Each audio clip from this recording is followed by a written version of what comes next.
Hey guys, চলো আজকে dragon ফলের জুস বানাইতে বানাইতে তোমাদের সাথে আমার ছোটবেলার একটা গল্প শেয়ার করি।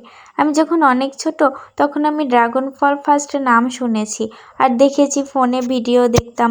তো ড্রাগন ফল হচ্ছে আমার খুবই ইচ্ছা করতো যে এত সুন্দর দেখতে, এত সুন্দর কালার, এটা খেতে না কি পরিমাণ মজা হবে।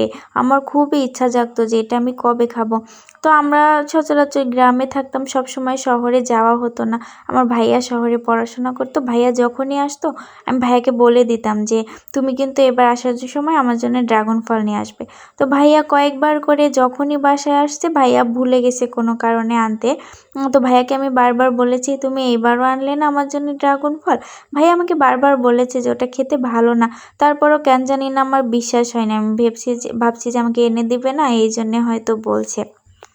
তারপরে আমি বারবার বলার পরে একবার ভাইয়া আসার সময় আমার জন্য 2টা ড্রাগন ফল নিয়ে আসছে। আমি তো খুব খুশি যে এতদিন ফোনে দেখেছি এত সুন্দর কালার, আমি তো হাতে নিয়েই কিছুক্ষণ নাচতে শুরু করেছি। আমি অনেক ছোট তখন, মানে কিছু পেলে বাচ্চারা যেমন খুশি হয় আমি অতটাই খুশি হয়েছি।